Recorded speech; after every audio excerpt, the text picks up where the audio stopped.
Let's talk about positivity. It's a word we hear all the time, right? But what does it even mean? Today, we're going to dive into a new, smarter, and way more realistic way to think about it. One that's actually backed by science, not just wishful thinking. Okay, so right off the bat, let's get one thing crystal clear. The kind of positivity we're exploring has absolutely nothing to do with this idea. It's not about ignoring your problems or slapping on a fake smile when you're having a terrible day. Honestly, that whole image is probably why so many of us are a little skeptical of the word in the first place. And that's really the heart of it. Forcing yourself to be happy isn't some kind of strategy, it's just denial. It's avoiding reality. So let's just agree to leave that old cliche in the dust and jump into what the actual research shows us. All right, so our first stop is to tackle this beast called toxic positivity. We're going to completely debunk that simplistic and frankly unhelpful advice to just be happy and swap it out for something that's way more powerful and actually works in the real world. This leads us straight to a major myth about happiness itself. We're often looking for it in completely the wrong places. There's this huge gap between what we think will bring us joy and what the science shows us actually does the trick.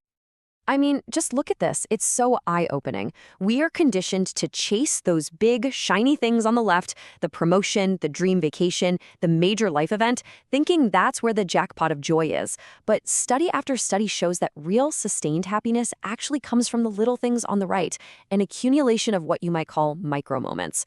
Sure, a trip to the beach is amazing, but it's the daily habit of noticing the good stuff that has a much more lasting impact.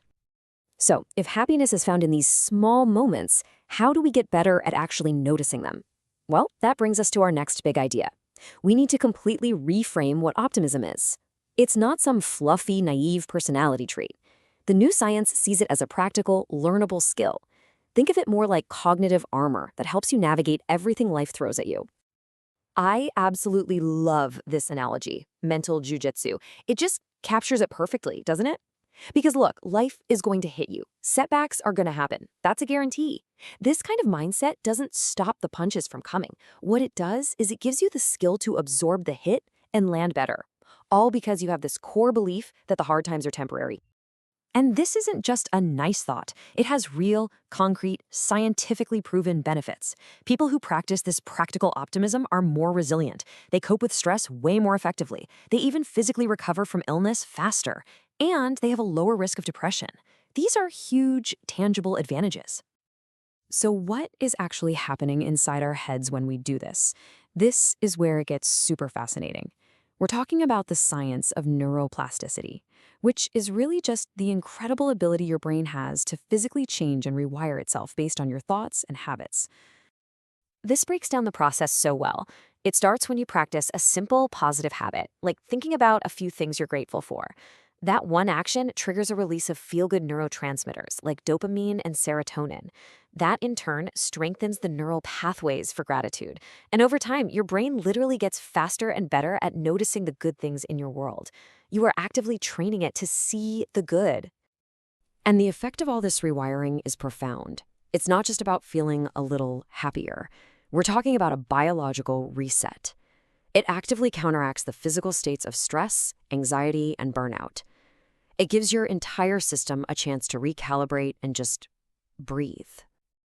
Okay, now we have to take this one step further, because this goes way beyond just our mental state. This is about our fundamental physical health. The connection is so strong that we really ought to think about our outlook in a completely different way. Just take a look at this chart. The data is so clear. A positive outlook is directly linked to major improvements in cardiovascular health. That's that high bar you see there. It's also linked to lower levels of inflammation throughout your body and a reduced risk for chronic diseases. This mind-body connection isn't just some abstract idea, it is measurable. So let's be really clear about this. Your mindset isn't just a mood or a vibe. It's a key indicator of your overall health, just as important as your blood pressure or your heart rate. It truly is a vital sign. All right, so we've covered the why and the how.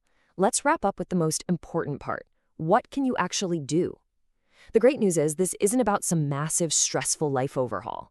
It's about weaving small, simple, evidence-based practices into your daily life. And here they are. These 5 things look almost too simple, but every single one is backed by solid research. Go outside. Write down 3 good things. Text someone thank you. Be kind on purpose. And truly believe that the bad times will pass. These aren't just nice suggestions, these are proven strategies for rewiring your brain and boosting your well-being. You know, when it comes down to it, this new science completely flips the script. The goal isn't to obsess over our flaws and try to fix everything that's wrong with us.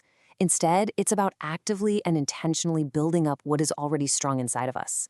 It's a much more empowering and, frankly, more effective approach. So that just leaves one final question for us all to think about. What will you build today?